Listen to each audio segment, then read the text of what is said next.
automática é uma coisa, mas eu acho que trocar o aplicativo, sinceramente... Porque, assim, eu conheço outras faculdades que tá tudo normal nas outras faculdades. O problema é que a Anhanguera tá completamente sem estrutura pela situação que a gente tá passando. Porque, assim, se a gente quer procurar alguma informação, ninguém passa informação pra gente, a gente tem que ficar atrás, correndo atrás, perguntando, sabe? Como se a gente estivesse pedindo algum favor pra pessoa, porque ninguém passa informação correta, entendeu? Então, assim, é a faculdade que não tem estrutura para a situação que está acontecendo no Brasil, porque as outras faculdades está tudo normal. As outras faculdades, para você ter noção, até grupo de coordenação no WhatsApp, eles fizeram para atender os alunos que estão com dúvida ou qualquer coisa. Professora, a senhora vai no portal? Concordo com você, não tinha nada. Professora? Podemos voltar à aula? Professora? já podemos, demorou. Já encerrou, gente. Depois continua no grupo do WhatsApp, porque senão vai acabar muito tarde a aula e vai continuar atrapalhando do mesmo jeito. Professora? Continuar a aula, professora. Oi? Melhor continuar a aula. Sim, é isso que eu quero fazer, porque agora já passou os minutos. A senhora pode continuar. Só vou fazer uma única pergunta. Eu estou deixando a desejar com relação a ser professora de vocês? Não, Não, professora, você é muito boazinha, dá até pena, assim, sabe? Você nem merece saber essas coisas. Ai, coisa chata. Colocando a culpa em você. Professora, a senhora é uma bênção. Já. Tem questão da... Já fico logo surtada, eu mando todo mundo... Tranquila. Bom, se eu estiver dando conta aí de vocês, está tudo certo. Eu procuro ajudá-los da forma que eu posso. É que nem sempre eu consigo. Digamos assim, quase nunca eu consigo. Mas eu tento.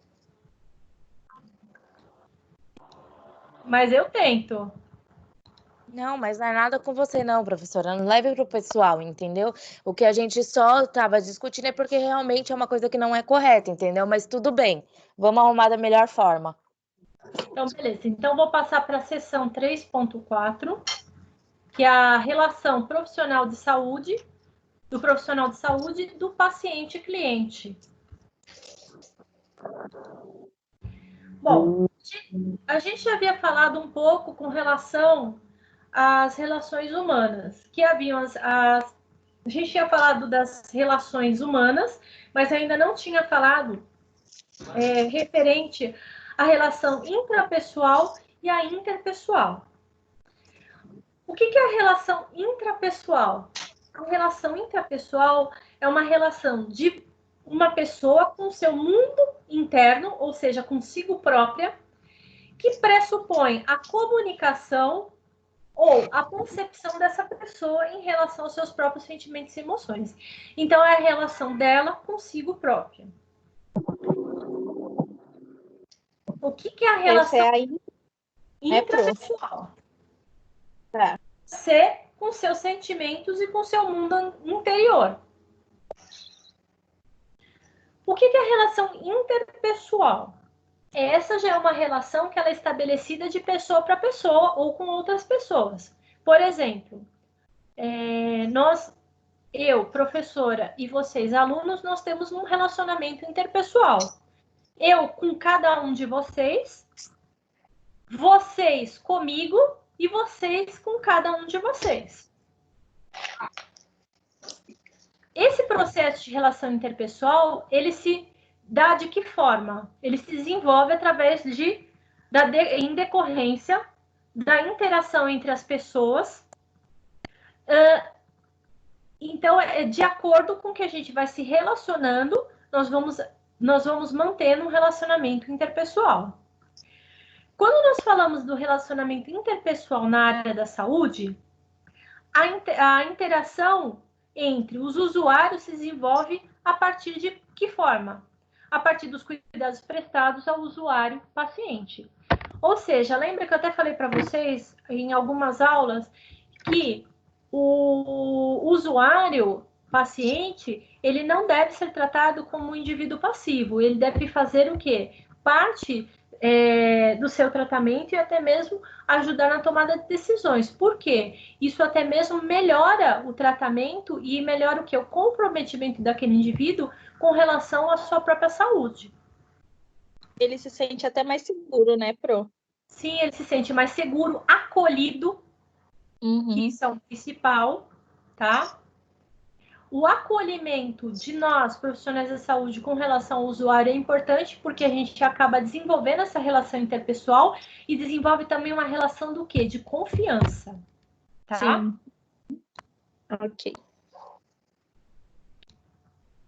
Bom, as relações interpessoais, ainda nós podemos dizer que é um processo, ele não é um processo simples, é um processo o quê? Complexo. As relações interpessoais são processos complexos que ocorrem permanentemente por meio de comportamentos manifestos e não manifestos, ou seja, verbais, não verbais, de reações mentais e corporais, sentimentos e pensamentos, certo? Esse relacionamento interpessoal, ele acaba se perpetuando entre as pessoas, né? Porém, ele também acaba tendo influência de acordo com os relacionamentos interpessoais que nós já tivemos anteriormente e que são parecidos com os relacionamentos que nós temos na atualidade.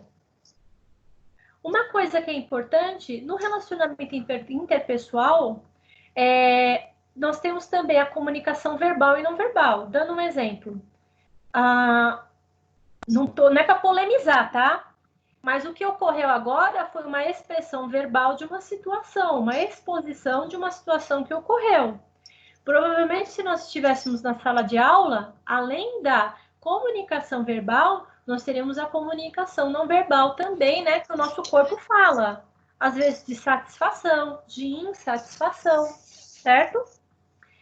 Então, a comunicação verbal e não verbal é uma forma frequente de interação entre os indivíduos. Bom, essas relações, principalmente na área da saúde, elas são orientadas por um padrão que preza o quê? A formalidade. Não somente na área da saúde, mas até mesmo no ensino. Nós temos os relacionamentos interpessoais, eles tendem a ser o quê? Formais. Ou seja, existem padrões desses relacionamentos interpessoais e nessas relações mostra que elas são o quê? Influenciadas de que forma? Primeiro, pelo meio e segundo, pelos indivíduos que estão ali envolvidos. Então, os relacionamentos interpessoais, em geral, eles têm padrões, como, por exemplo, do indivíduo trabalhador da área da saúde com o usuário, tá? E também com relação tanto do profissional de saúde com o usuário, quanto do usuário com o profissional de saúde. Então, ele também vai carregar padrões que ele já tem pré-existentes. Esses relacionamentos interpessoais, eles são o quê? São relações complexas e elas têm o quê? Elas se destacam pela natureza social. Por quê? Para que a gente possa ter uma relação interpessoal com um indivíduo ou com vários indivíduos, nós temos que ter o quê? Sermos sociáveis, né? Aquela situação que está sendo vivenciada, e nós temos que ser o quê? Sociabilizar com o outro. Essa sociabilização, esse relacionamento, ele só vai ter, digamos assim, ele só vai se firmar a partir do momento que o indivíduo ele vai ter uma confiança no outro. Por isso que, na atualidade, nós utilizamos também o modelo biopsicossocial. Por quê? Nós não vemos apenas o indivíduo como o indivíduo que tem uma doença X, e sim o indivíduo que tem o quê? Que tem uma história, que é um indivíduo que tem uma história por trás daquela doença, o indivíduo que tem uma família, o indivíduo que tem uma profissão, o indivíduo que tem uma história de vida complexa.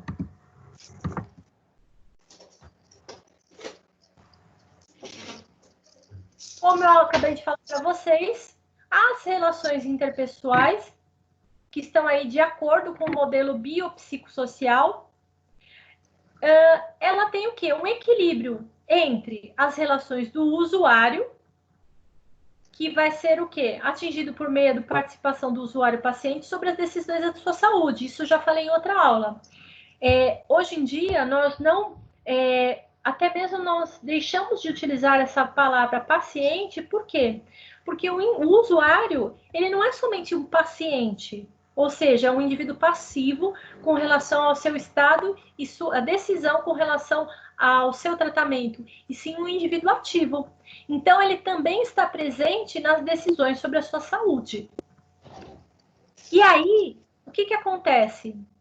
Essas relações saudáveis, elas vão exigir o quê? Respeito aos desejos do usuário e suas preferências. Tá? Então, o indivíduo, ele também decide sobre o seu tratamento. Tá? Dúvidas até aqui? Dúvidas? Por enquanto, Oi? Oi? Por enquanto, não. Não? Então tá ótimo. Bom, falando ainda um pouco sobre as relações aí, de acordo com o modelo biopsicossocial, o usuário, ele deve ser capaz de identificar claramente e muitas vezes também ser capaz de rejeitar determinadas recomendações que contrariam suas convicções manifestas. Lembra que eu até comentei para vocês que tem indivíduos que necessitam de uma transfusão de sangue, porém são testemunhas de Jeová e eles recusam esse tratamento, né? Porque ele tem uma convicção pessoal com relação a esse tratamento que ele não adere devido a motivos religiosos e culturais, tá? Outras situações que a gente até encontra onde o indivíduo ele pode até mesmo ele decide, por exemplo, sobre ao seu tratamento, indivíduos que estão em cuidados paliativos, tá? Não sei se vocês sabem o que são cuidados paliativos, são aqueles cuidados que nós realizamos ao paciente, o usuário, no final da vida. São aqueles cuidados que nós damos ao paciente para promover o conforto e ajudar, né, digamos assim, ao indivíduo a partir da melhor forma possível e sem dor, tá? A minha avó partiu recentemente, fizeram isso com ela, ela entrou em estado paliativo e deram conforto para ela no final dos dias dela.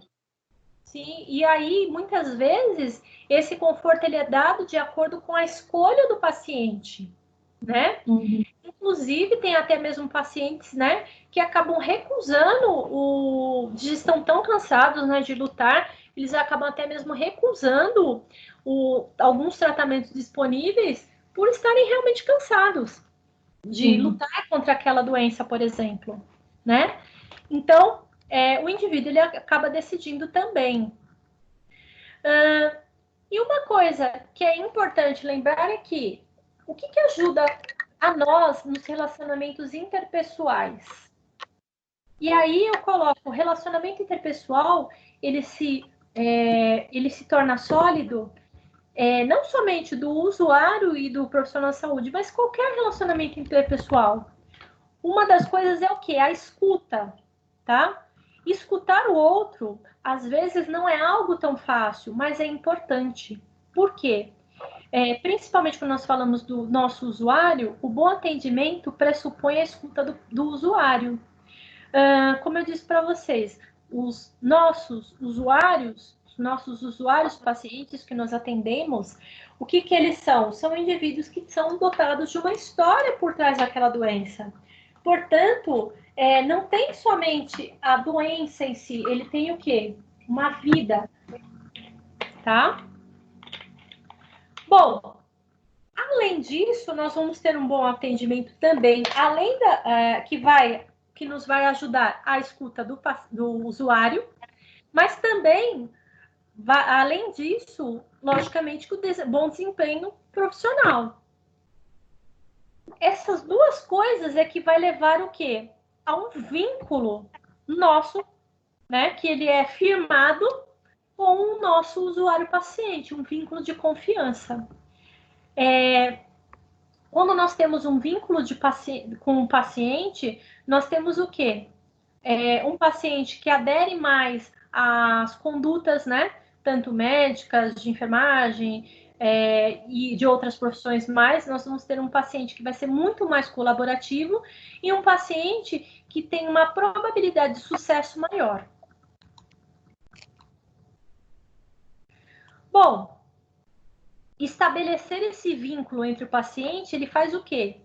Ele potencializa esse processo de assistência, como eu disse para vocês, e o modo que os profissionais passam a conhecer seus pacientes. E aí eu falo para vocês, eu posso ter um indivíduo com a mesma patologia que o outro indivíduo, mas cada um deles vai ter o quê? Uma prioridade diferente. E aí, com isso também a gente facilita o acesso e a interação. Assim também como a inclusão da família e do paciente e da sua história familiar.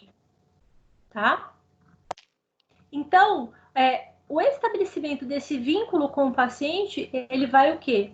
Ele vai melhorar tudo com relação a nós e ao paciente. Ou seja, vai tornar o processo da assistência muito melhor. Ou seja, formar esse vínculo é o quê? É importante? Não, é extremamente importante. A formação do vínculo de confiança entre os profissionais da saúde e o paciente, seu acompanhante. Além disso, tem o objetivo de assegurar os aspectos psicossocioculturais no cuidado e na adesão do tratamento. Ou seja, o paciente que tem vínculo com a gente, ele vai ter o quê? Ele vai ter uma adesão melhor ao tratamento, como eu já havia falado, e vai respeitar muito mais do que nós falamos. Lembrando que esse vínculo, ele é o quê? A base da relação profissional da saúde e do paciente usuário. E também do atendimento humanizado e da confiança. Hoje em dia, nós falamos muito do atendimento humanizado, da visão holística, porque tudo isso faz com que nós venhamos afirmar uma relação de confiança com esse indivíduo. Bom, dando um exemplo, vamos supor que à medida que nós demonstramos interesse pela história de vida do paciente, por meio aí das perguntas, da escuta ativa, quando nós fazemos a anamnese, né, fazemos aquele questionário no qual nós perguntamos a respeito não só da doença, mas como da vida do paciente, o profissional ele ganha o quê? Ele constrói um vínculo de confiança. Esse vínculo de confiança não somente traz benefícios para o paciente, mas como também para o profissional. E, além disso, à medida que a gente transforma essas perguntas, né, e faz esse vínculo, essa escuta ativa, nós passamos a compreender melhor aquele paciente. Além disso, a gente começa a compreender também as suas crenças, os seus valores, o comportamento utilizado como ferramenta auxiliares do tratamento. E como eu já disse, vai ter maior probabilidade de restabelecer a saúde e maior probabilidade de aderir à terapêutica que lhe é proposta. Assim como resgatar mais rapidamente o seu bem-estar. Então, ouvir o paciente, tentar entender a sua história de vida, tentar estabelecer o vínculo de confiança é extremamente importante. Tá? Bom, eu já falei também em outra aula, mas só para relembrar o quê? As políticas públicas, né, de humanização ao atendimento do usuário. A política de humanização ao atendimento, ela traz alguns desafios. 2 para serem exatos, que é no modelo de atenção humanizada. Uma é produzir o cuidado orientado pelo reconhecimento da pessoa inserido na sua própria cultura, ou seja, ver esse indivíduo como um indivíduo que tem uma cultura própria e o sujeito dotado de desejo e uma história singular. É o que eu sempre falo para vocês, é a visão holística do usuário-paciente. E com isso, nós vamos fazer o quê? O indivíduo ele tem a mesma patologia que o outro, mas nós vamos ter prioridades diferentes entre os indivíduos com a mesma patologia, por exemplo. Vamos respeitar também as diferenças entre esses indivíduos e o que eu falei já várias vezes para vocês, nós não tratamos mais os nossos usuários como um indivíduo passivo, e sim como um protagonista da sua própria história, tá? A gente também acaba valorizando não só o protagonismo do paciente, mas também dos profissionais da saúde. Por quê? Porque através da valorização tanto do profissional da saúde quanto do usuário, nós vamos ter o quê? Um melhor caminho para as relações interpessoais. Só para lembrar da humanização, a humanização ela faz o quê? Humanizar sugere reconhecer a importância da participação dos sujeitos envolvidos no contexto da saúde. Ou seja, humanizar, eu estou dizendo para vocês que protagonista não é só o profissional da saúde, também é o usuário. Então, ambos têm importância grande no processo de restabelecimento do bem-estar e do restabelecimento da saúde do indivíduo. Ou seja, não é somente o profissional de saúde que tem responsabilidade. O usuário, ele é corresponsável por esse restabelecimento da saúde. Ou seja, significa que a corresponsabilidade entre usuários do sistema de saúde, em função do caráter solidário dos seus papéis, direitos e participação coletiva da gestão desse ambiente. Então, ambos são importantes. Ambos têm tomada de decisão neste momento. Bom, a importância da formação dos profissionais da saúde na elaboração de um modelo de humanização. Nós, profissionais da saúde, somos imensamente importantes na humanização do usuário. Antigamente, nós tínhamos um modelo, que era o modelo biomédico, que ele levava em consideração apenas o quê? A doença do paciente. E quando a formação do usuário profissional se restringe apenas ao modelo biomédico, ela não considera o quê? As experiências pessoais de sofrimento do paciente como um componente de relação profissional. Ou seja, ele só vê apenas a doença, ele não vê o indivíduo como um todo. Aí teve um autor que chama-se Santos, que ele fez uma pesquisa científica. Que até vai com relação aí o que a colega perguntou. Acho que foi Bárbara que perguntou, não lembro. Sim. Ele pesquisou o seguinte: como o estudante de enfermagem percebe a importância, por exemplo, do acompanhante no processo de interação hospitalar do paciente. E aí ele viu o seguinte: ele começou a ouvir, né, esses estudantes formados a partir do modelo biomédico, ou seja, do modelo que só visa a doença do paciente, e ele concluiu que quando esse modelo biomédico ele era valorizado, esses indivíduos eles não valorizavam a presença do acompanhante, ou seja, os estudantes de enfermagem que levavam em consideração, né, que eram formados a partir do modelo biomédico, ele não valorizava a presença do acompanhante e também não achava relevante o apoio às questões psicológicas do paciente. Por quê? Porque ele só visava a doença. E aí ele também constatou que a preocupação não era com o paciente como um todo, e sim com as técnicas que eram realizadas, e dava menor importância ao paciente, ao seu acompanhante, ou seja, era estritamente a doença.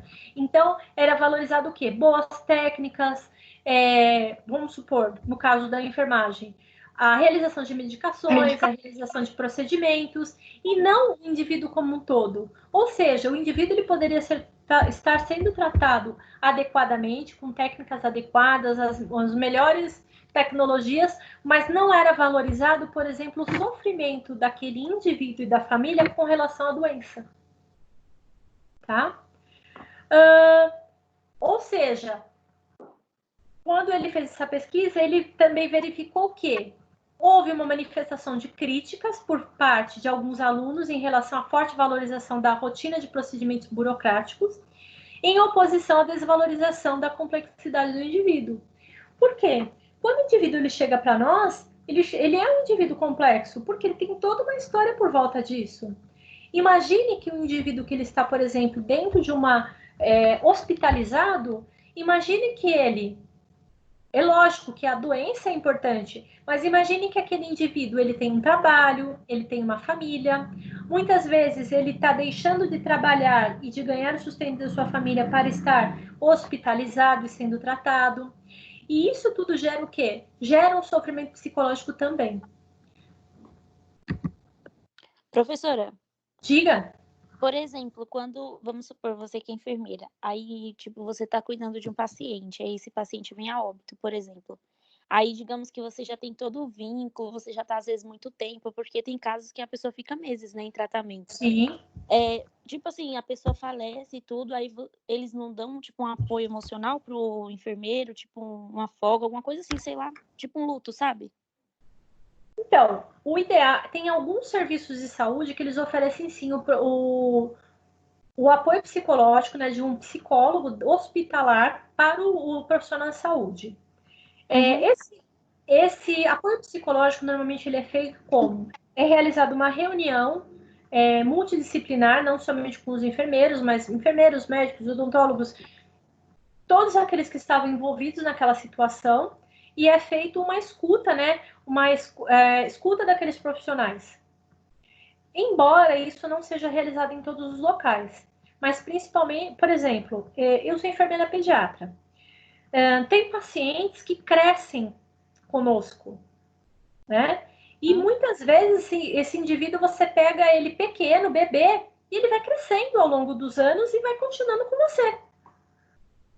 E aí, eu falo pela minha experiência pessoal. Eu tive pacientes que eu peguei aqui no Hospital São Paulo, que eram crianças quando eu era aluna, e que ao longo dos anos que eu fui trabalhando no Hospital São Paulo, eles foram crescendo comigo. Até o momento que ele deixou de estar na pediatria para ir para o serviço do adulto.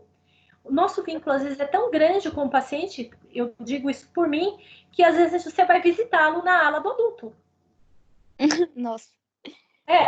Porque você fica preocupada, não que o outro não vá desempenhar um trabalho adequado, vai, mas você acaba criando um vínculo. Isso é saudável também, mas principalmente quando você tem a perda, acaba sendo ruim para o indivíduo. Mas nós, como profissionais de saúde, com os anos a gente vai se tornando mais capaz de suportar esse sofrimento. Não que a gente vá se tornando frio. Isso é mentira. Quem fala que nós vamos nos tornando frios é mentira, viu? Pelo contrário, a gente vai se tornando mais humano. De tanto sofrimento que a gente vê. E a gente vai tendo o quê? Mais empatia com relação ao outro. Tá? A empatia é algo importante, né? A empatia, ela tem algo que ela tem que ser tanto de mim para você, quanto de você para mim.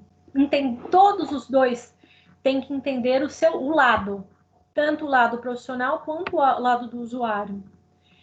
Muitas vezes a gente vê aí, por exemplo, as agressões no sistema, principalmente no Sistema Único de Saúde, principalmente aqueles indivíduos que trabalham dentro dos prontos-socorros. Por quê? Porque às vezes também não há empatia do usuário com relação ao profissional, né? Então, isso é algo importante, a empatia. A empatia e o desenvolvimento do vínculo entre ambas as partes. Bom, pode falar. Não, concordei, falei que é verdade. É que eu não ouvi, desculpe. Tudo bem. O processo de formação profissional, então, ele é extremamente importante, porque nesse processo de formação profissional, ele vai constituir o quê? Um espaço de formação e desenvolvimento de ideias. Quando nós estamos na universidade, é naquele momento que a gente vai formando o nosso pensamento com relação à nossa profissão, tá? E aí também vamos desenvolvendo os valores e as concepções que são desenvolvidas em função de condicionantes não apenas acadêmicos, mas econômicos, políticos, sociais e culturais. Esta parte que são os determinantes, condicionantes sociais e culturais, a gente não aprende na faculdade, a gente aprende quando nós vamos realizar as práticas, né? tanto, por exemplo, na enfermagem, na medicina, na odontologia, em qualquer profissão. E aí, todos os indivíduos da área da saúde, eles precisam receber ensinamento sobre o quê? Sobre a subjetividade do indivíduo e a importância do respeito à individualidade e à história de vida, os seus desejos, crenças e limitações. Antigamente, em todos os cursos da área da saúde, inclusive, nós tínhamos também, não somente a matéria psicologia aplicada à saúde, mas nós tínhamos também, não só a psicologia, nós tínhamos a sociologia e a filosofia, que eram também matérias que nos ajudavam a compreender o lado humano do usuário, tá? Por quê? Porque o ser humano, ele é o quê? Complexo. E como eu havia falado para vocês, a confiança, ela é a base de qualquer relacionamento. Ela não é somente a base do relacionamento com o nosso usuário, ela é base de qualquer relacionamento, seja ele até mesmo afetivo. A confiança é a base dos relacionamentos seguros. Ou seja, os relacionamentos que se desenvolvem em base segura tendem a ser o quê? Duradouros. E propiciar boas trocas e parcerias, inclusive no ambiente de trabalho. Então, esse relacionamento interpessoal, ele só se torna seguro quando eu tenho confiança no outro. Não somente confiança do indivíduo que é da área da saúde com o usuário, mas também confiança nos outros profissionais. Ou seja, a confiança, ela vai indicar o quê? O valor de uma parte em relação à outra parte e está diretamente interligada ao sucesso ou infortúnio das relações. Tá? Confiança é tudo. A confiança ela também é utilizada como um meio para minimizar a complexidade das relações sociais. À medida que nós confiamos no outro, essas relações sociais elas se tornam o quê? Um pouco menos complexas. Bom, a confiança ela também é influenciada pelas informações que se tem sobre o outro. E aí essas informações, elas são de que forma? Elas são adquiridas, por exemplo, por meio da observação ou da experiência anterior que eu falei para vocês. Muitas vezes, o que acontece? As experiências anteriores que são parecidas com aquela situação que nós estamos vivenciando agora, elas acabam também se tornando determinantes para a confiança que a gente vai ter naquele indivíduo, tá? É a mesma coisa, se você teve uma experiência ruim dentro de um hospital, a tendência sua é o quê? Que você pense que as próximas experiências elas vão ser o quê? Ruins, a gente vai ficar com o pé atrás. E com isso, se forma uma base cognitiva que se interfere no processo de confiança. Ou seja, o determinante não são apenas informações concretas que eu tenho a respeito do outro, mas também a sensação de confiança no outro. Não tem pessoas que nos inspiram confiança? Por que isso ocorre? Muitas vezes é o quê? A comunicação verbal e não verbal que ela demonstra, né? Então, a confiança se desenvolve também por meio de componentes inconscientes e emocionais e afetivos. Então, muitas vezes a gente acaba também desenvolvendo um preconceito que nos impede também de ter confiança no outro, devido a experiências anteriores parecidas ou similares com aquela experiência que nós estamos tendo naquele momento, tá? Ou seja, nós não devemos julgar o outro pelo que nós já conhecemos. Eu acredito que isso já aconteceu com todo mundo.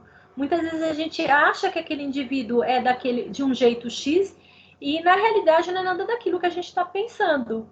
Por quê? Lembra da primeira impressão que eu falei para vocês? Muitas vezes a primeira impressão é aquela que fica. E, às vezes, para nós transformarmos essa primeira impressão, às vezes demanda de um certo tempo. Concordam comigo? Eu concordo plenamente. Tá? Essa primeira impressão, às vezes, é complicado. Aí, falando da primeira impressão. Ou seja, a importância do contato inicial para se restabelecer a confiança. Por quê? Porque a primeira impressão, ela dá início à construção do julgamento. querendo ou não, nós somos seres humanos, a gente sempre vai julgar o outro, mesmo que inconscientemente, tá? É óbvio que a gente não deve julgar, mas a gente sempre vai ter o quê? A construção dessa primeira impressão de acordo com o julgamento que a gente tem, tá?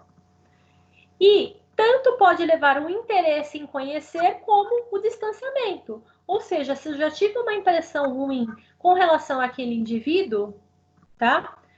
E eu digo impressão ruim, mas às vezes uma palavra meio torta que foi lançada, né? Uma expressão não verbal que às vezes nem era para aquele indivíduo e acaba nos gerando um desconforto e pode levar o quê? Um distanciamento.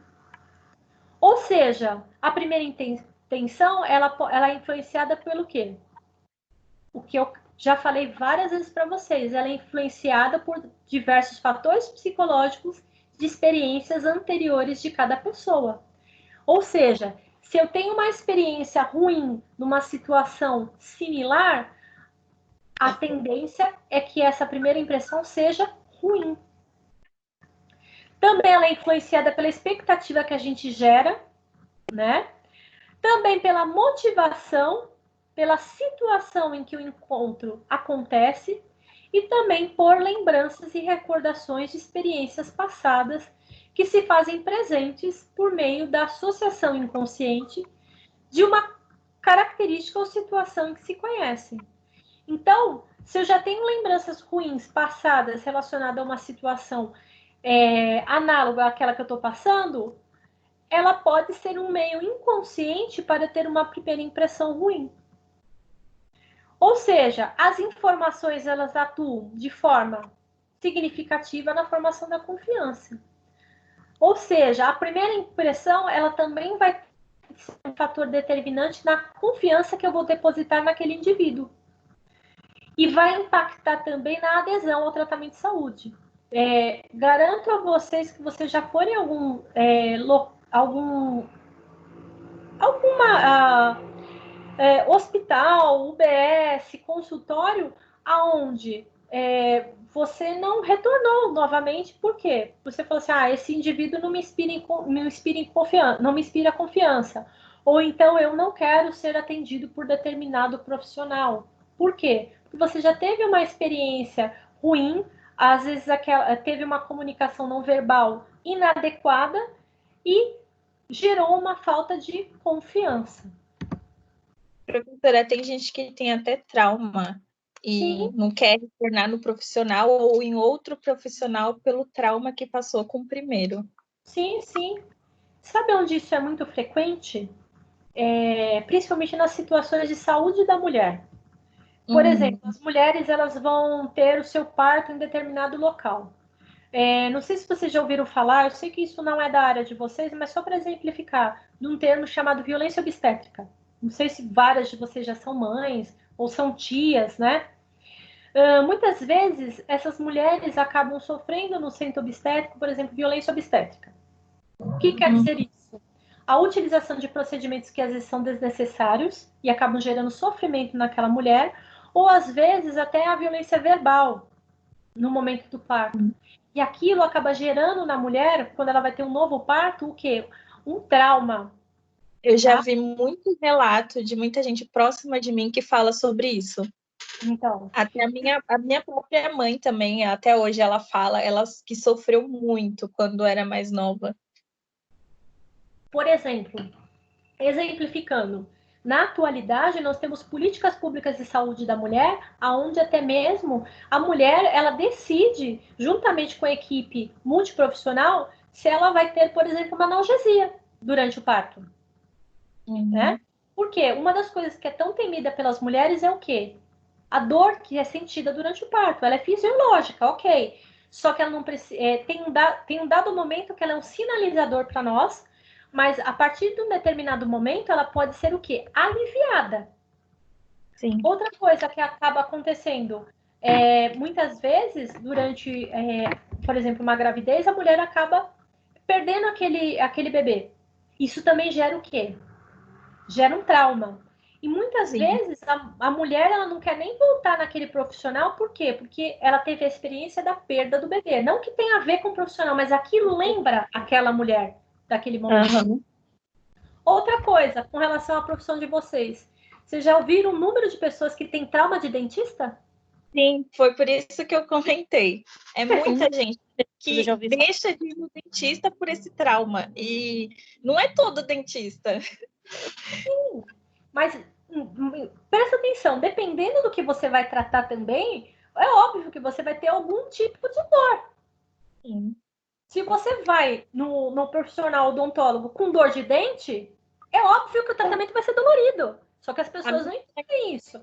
A minha mãe mesmo, ela tem trauma de dentista porque ela não teve uma experiência muito legal quando ela tirou o dente dela com um dentista, porque o dente dela foi muito difícil de tirar e foi horrível. E ela tem pavor, ela não gosta de ir no dentista. Então, e por exemplo, às vezes a situação é tão agravada pelo trauma que a pessoa ela não volta nem mesmo para fazer uma profilaxia, para ver se tem alguma coisa errada. E aí, quando ela vai procurar aquele profissional, a situação, né, daquela dentição já está tão ruim, né, que às vezes é necessário aí sim um monte de inúmeros tratamentos, né? Sim. E vai ser pior, né? E às vezes ainda tem um agravante. Não é nem o problema daquele profissional. Por exemplo, se foi uma extração dolorosa devido, sei lá, à raiz que estava assim, assada, eu não entendo muito bem, mas não é nem culpa do profissional, mas gera um trauma na pessoa. Sim. Né? Então, o trauma, ele é principalmente... Lembre-se que os nossos pacientes, seja na enfermagem, na odonto, na medicina, eles nos procuram não é porque ele está bem. É por quê? Porque ele tem algum problema, geralmente. E isso acaba também... É aí nesse momento que a gente tem que estabelecer essa relação interpessoal e estabelecer a confiança. E quando que eu estabeleço a confiança com o paciente? Quando eu jogo limpo com ele, quando eu explico, eu sento, eu falo que aquele tratamento pode causar dor, que aquele momento, por exemplo, num parto, vai ter dor, mas vai ter um dado momento que a gente vai aliviar a sua dor. Vai ter que fazer a extração, mas a extração pode ser de tal ou qual jeito. Vai haver o parto, o parto, ele há a dor, mas você pode ter um acompanhante junto, explicar os pós e contras. Isso forma o quê? Vínculo de confiança. Certo? Sim. Tem um profissional, dentista, que eu sigo ele, e eu achei bem interessante que, para mostrar essa confiança para o profissional, ele usou a tecnologia a favor dele. E todo o procedimento que ele faz com o cliente dele, ele mostra no computador, ó, vai ser assim, assim, assim. E eu achei bem interessante, porque isso mostra uma confiança, né? E a gente fala, não, então, ok, vamos fazer, vamos continuar. Exatamente, porque a partir do momento que você me explica, vamos supor, eu vou ao seu consultório, você me explica que pode ocorrer, por exemplo, um edema na região onde foi feito realizado a extração, por exemplo, do dente do siso, pode haver dor, pode haver isso. Se isso ocorre, mas a doutora Bárbara já falou para mim que poderia acontecer isso. Então não é algo que que aconteceu e eu não sabia. Ela falou que eu poderia acontecer isso. Falou que eu poderia, por exemplo, voltar no consultório se isso ocorresse. Então é diferente. Você até tem uma experiência que não é tão boa, porque o tratamento gerou isso, mas, por outro lado, como você estabeleceu um vínculo de confiança comigo, o que acontece? Eu vou acreditar no que você fala. Então, essa é a questão. Por isso, pessoal, é uma coisa que eu sempre falo, eu sempre jogo limpo. Se eu tenho que falar algo, eu pego e falo. Por quê? Mesmo que às vezes jogar limpo, às vezes haja um desconforto naquele momento, a pessoa ela vai confiar em você, porque você fala a verdade. Falar a verdade é tudo, tá?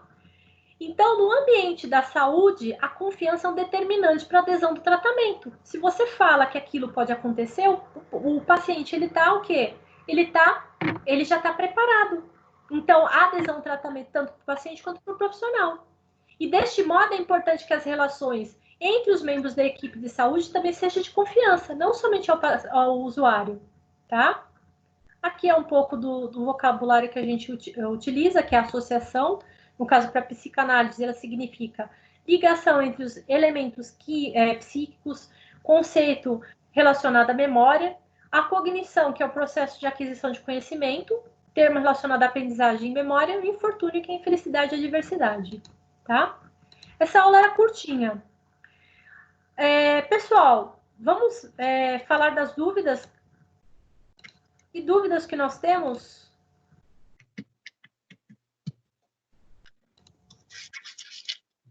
Tá tudo claro. Perguntas? Ela foi bem explicativa, Pro. Foi. Eu também achei bem fácil o assunto, assim. Dá para entender bem.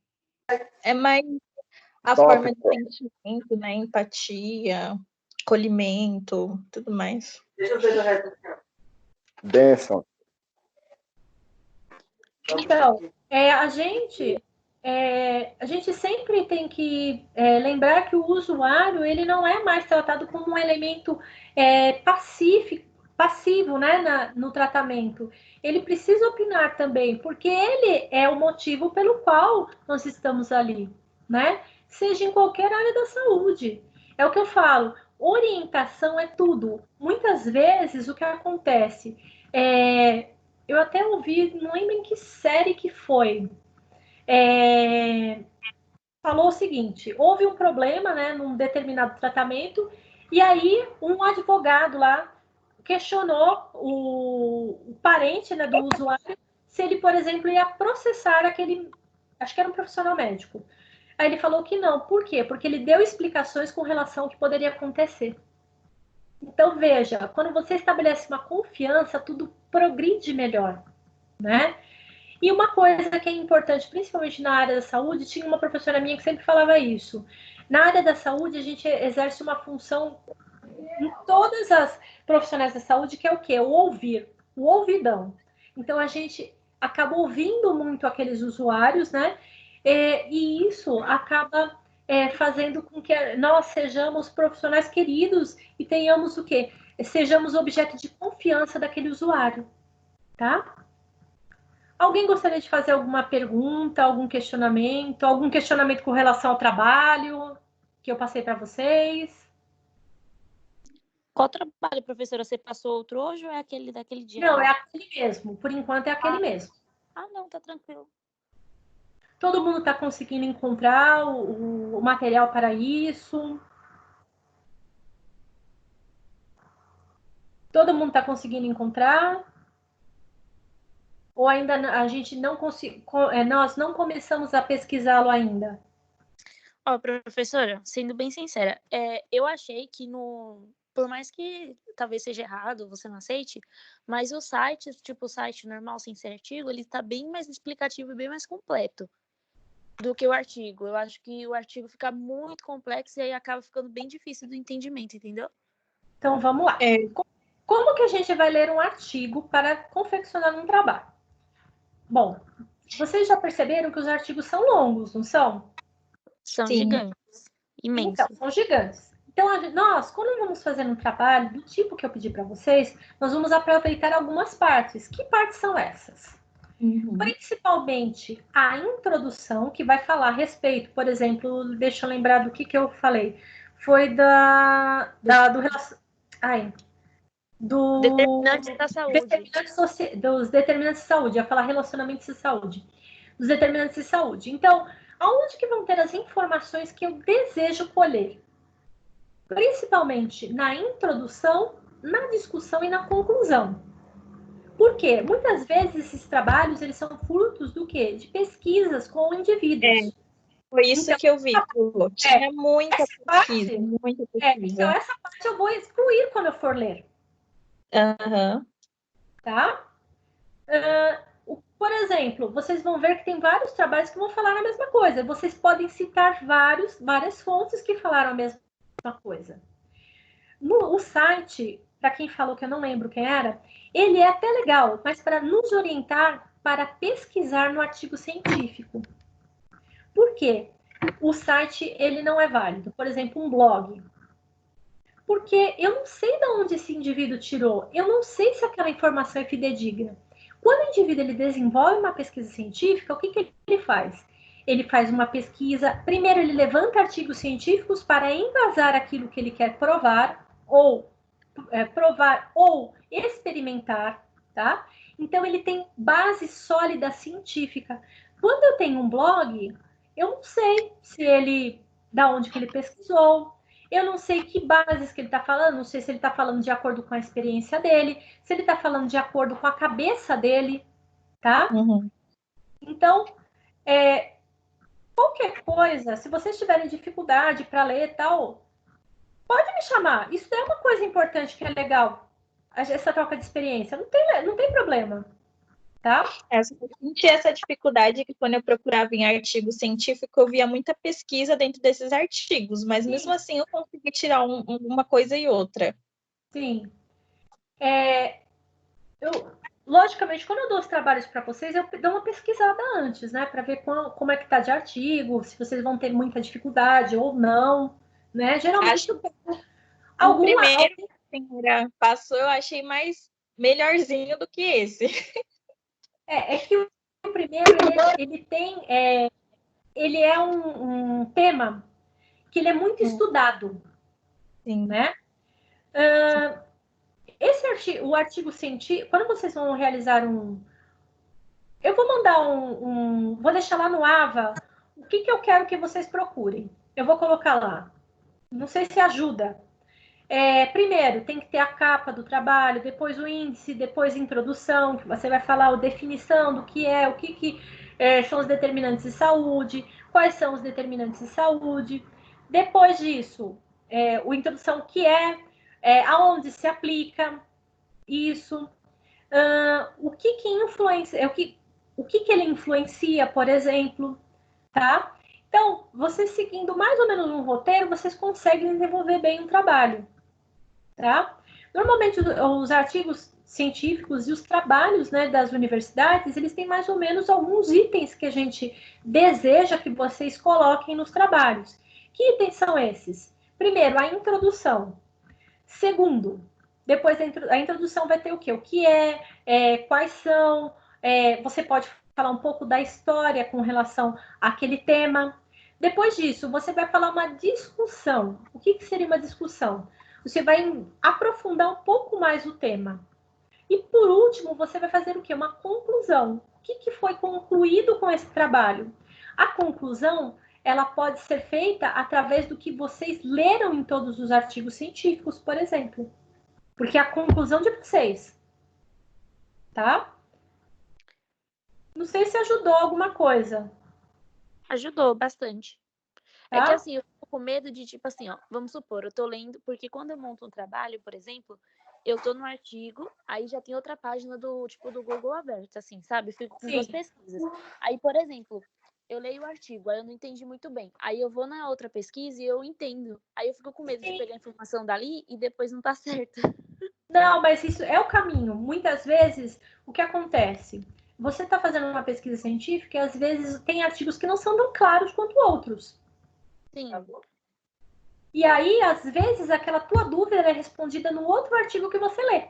Então, isso é natural acontecer, viu? Não, mas no caso não é artigo. É por isso que é o problema.